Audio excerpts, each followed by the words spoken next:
হাতীমাৰীত বিএছএফৰ আক্ৰমণত আহত হৈছে 5 গৰাকীকৈ লোকৰ দা লাঠিৰে লোক কেইগৰাকী গুৰুলকৈ প্ৰহাৰ কৰে বিএছএফে। বিএছএফৰ আক্ৰমণত আহত হৈছে 4 গৰাকী মহিলা সহিতে কিশোৰ।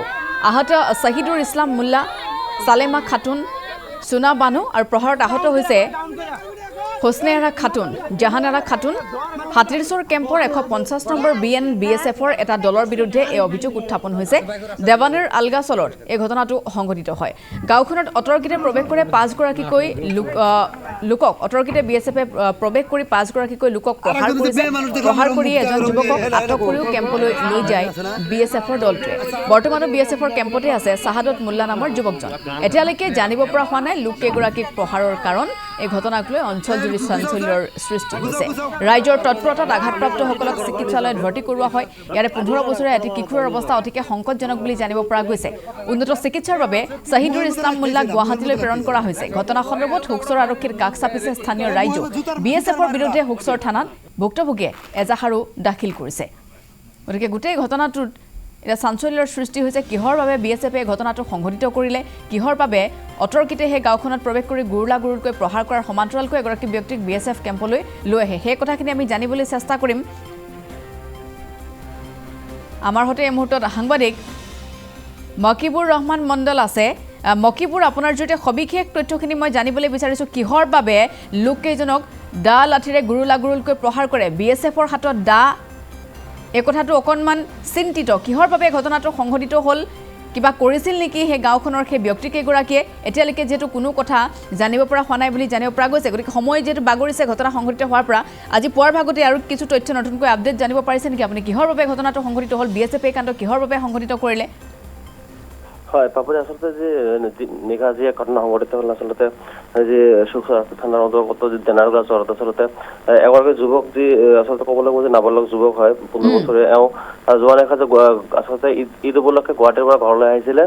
আহি আচলতে এটা ঘৰ সোমাইছিলে, কিন্তু হঠাতে বিএছএফৰ এটা দলে আচলতে ক'বলৈ গ'লে হাতীৰচৰ যি 150 বিএছএফৰ কেম্পৰ পৰা বিএছএফ দল এটা সোমাই হঠাতে মানে সেই গাঁওখনত সোমাই আচলতে এই যুৱকজনক প্ৰহাৰ কৰিছিলে। ফলত গাঁৱৰ স্থানীয় ৰাইজসকলে তেওঁক বাধা দিয়াৰ চেষ্টা কৰিছিলে। তাৰ ফলত বিএছএফৰ দলটোৱে যি মহিলাকে ধৰি মুঠতে 5জনকৈ তেওঁলোকক মানে প্ৰহাৰ কৰিছিলে। ফলত যুৱকজনৰ অৱস্থা একেবাৰে সংকটজনক হয় আৰু ফলত যুৱকজনক পেলাই দিয়ে। আৰু সেই গাঁৱৰ আন এজন যুৱক, তাৰ নাম আছিলে শাহাদত মোল্লা বুলি, তেখেতক বিএছএফৰ কেম্পলৈ লগতে লৈ যায়। ফলত স্থানীয় ৰাইজে তাত এক হুলস্থুল পৰিৱেশৰ সৃষ্টি হয়। ফলত তেতিয়া এই যি ঘটনাটো সংঘটিত হোৱাৰ প্ৰধান কাৰণটো সন্দৰ্ভত কিবা জানিব পাৰিছে নেকি? যিজন যুৱকক প্ৰহাৰ কৰে বিএছএফে, সেই যুৱকজনে বিএছএফক কিবা দুৰ্ব্যৱহাৰ কৰিছিল বা বিএছএফে সোধা প্ৰশ্নৰ উত্তৰ দিয়া নাছিল, বা হঠাৎনো বিএছএফে গাঁওখনলৈ কিয় আহিছিল? ইয়াৰ পূৰ্বৰে পৰা বিএছএফৰ কিবা অভিযান চলি আছিল নেকি সেই অঞ্চলত? হয়, যি স্থানীয় ৰাইজৰ অভিযোগ আছিল যে এনেকুৱা ধৰণৰ ঘটনা মাজে মাজে বিএছএফে সংঘটিত কৰিছিলে। কাৰণ বিএছএফে যি এটা আচলতে ক'ব লাগিব যে বৰ্ডাৰৰ পৰা প্ৰায় 2 কিলোমিটাৰ দূৰত যে গাঁও আছিলে, এই বৰালা গাঁও আছিলে, গাঁৱত মাজে মাজে বিএছএফে এনেকৈ সময় আচলতে স্থানীয় ৰাইজক অত্যাচাৰ কৰিছিলে। এনেকুৱা ধৰণৰ ঘটনা পূৰ্বে সংঘটিত হোৱাৰ যে অভিযোগ উত্থাপন কৰিছে স্থানীয় ৰাইজে। কিন্তু বৰ্তমানলৈকে আচলতে বিএছএফে যে কি কাৰণত এনেকুৱা ধৰণৰ প্ৰহাৰ কৰিলে, কিন্তু এনেকুৱা ধৰণৰ কোনো ধৰণৰ পোৱা নাই। গোটেই ঘটনাটো আৰক্ষীৰ ইতিমধ্যে মজিয়া পাইছেগৈ। গতিকে আৰক্ষীৰ ফালৰ পৰা তদন্ত কিবা আৰম্ভ কৰিছে এতিয়ালৈকে? হয়, আমি যিমান তথ্য লাভ কৰিছোঁ, আচলতে নিশা আমি আৰক্ষীৰ সৈতে যোগাযোগ স্থাপন কৰিছিলোঁ। কিন্তু আৰক্ষীয়ে জানিব দিছে যে আচলতে যি স্থানীয় ৰাইজে অভিযোগ উত্থাপন কৰিছিলে যে আচলতে বিএছএফে যে গাঁওখনত গৈ হঠাতে যি প্ৰহাৰ কৰিছিলে, কিন্তু বৰ্তমানলৈকে কোনো ধৰণৰ তথ্য আৰক্ষীয়ে লাভ কৰা নাই। কাৰণ এটি কিশোৰৰ অৱস্থা অতিকে সংকটজনক বুলি জানিব পৰা গৈছে মকিবুৰ। গতিকে এই ঘটনা স্বাভাৱিকতে কোনেও সহজে মানি নলয় যদি ইয়াৰ প্ৰকৃত কাৰণটো গম নাপায়। হয়, আমি আচলতে যি শহীদুল ইছলাম মোল্লা নামৰ যি যুৱকজন আচলতে বৰ্তমান সংকটজনক অৱস্থাত যি গুৱাহাটী জিএমচিলৈ প্ৰেৰণ কৰিছে, আমি তাৰ পৰিয়ালৰ লগত আমি সংযোগ স্থাপন কৰিছোঁ। যে বৰ্তমান সিহঁতে উল্লেখ কৰিছে যে ঈদ উপলক্ষে আচলতে যুৱকজনে যি ঘৰলৈ আহিছিলে, কিন্তু হঠাতে বিএছএফে এনেকৈ যি ঘটনা সংঘটিত কৰিলে, ই এক দুৰ্ভাগ্যজনক বুলি পৰিয়ালৰ লোকক জানিব দিছে।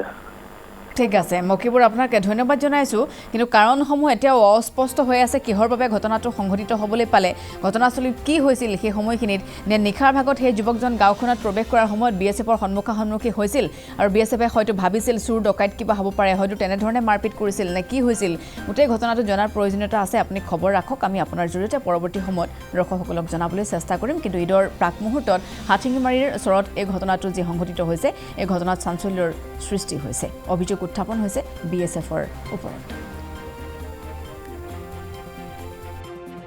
29 তাৰিখ ৰাতি আনুমানিক 9:30 মান বজাত হাতীচৰ বিএছএফ কেম্পৰ বিএছএফ আমাৰ দেৱানেৰালগা গাঁৱত সোমাই যধে মধে তেওঁলোকক আমাৰ গাঁৱৰ মানুহবিলাকক আক্ৰমণ কৰিছে এজনৰ অৱস্থা খুবেই সংকটজনক বৰ্তমান তেখেতক হাথিঙিমাৰী জিলা চিকিৎসালয়ত ভৰ্তি কৰা হৈছে ইয়াত ট্ৰিটমেণ্ট হৈ আছে বিএছএফে সোমাই আমাৰ মাইকী মানুহকো আক্ৰমণ কৰিছে আমি চৰকাৰৰ ওচৰত আহ্বান জনাওঁ আপোনালোকে আমাৰ এই দেৱানেৰালগা গাঁৱৰ মানুহখিনিক ন্যায় দিয়ক বিএছএফে কিয় হঠাৎ আহি আমাৰ গাঁৱত সোমাই এনেকৈ বেয়াকৈ আক্ৰমণ কৰিলে তাৰ কাৰণে আপোনালোকে আমাৰ এই গাঁৱৰ মানুহখিনিক ন্যায় দিয়ক নিৰাপত্তা দিয়ক অনাগত দিনত যাতে এনেকুৱা আৰু কোনো কাণ্ড বিএছএফে কৰিব নোৱাৰে তাৰ বিহিত ব্যৱস্থা আপোনালোকে লওক বিএছএফে সোমোৱাৰ কোনো কাৰণ নাই তেওঁলোকে গুণ্ডামি কৰি তেওঁলোকে মানে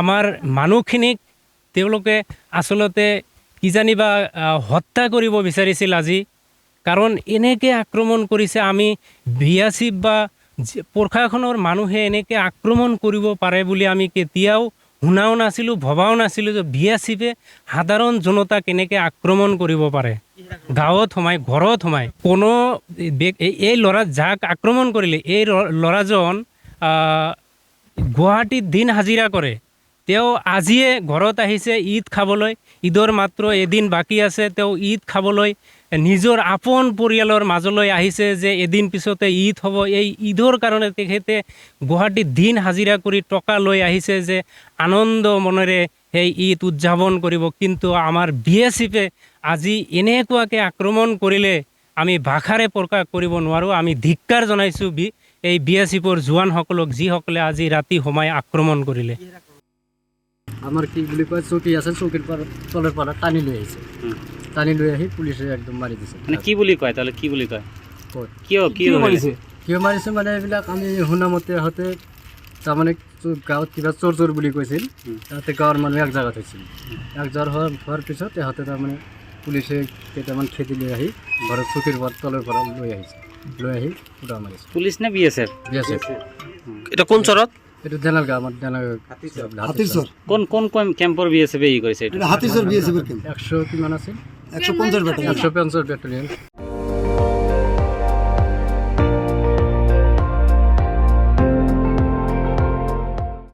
আপুনি চাই আছে ND24 সৰ্বশ্ৰেষ্ঠ নহয় সৰ্বোত্তমৰ দৌৰ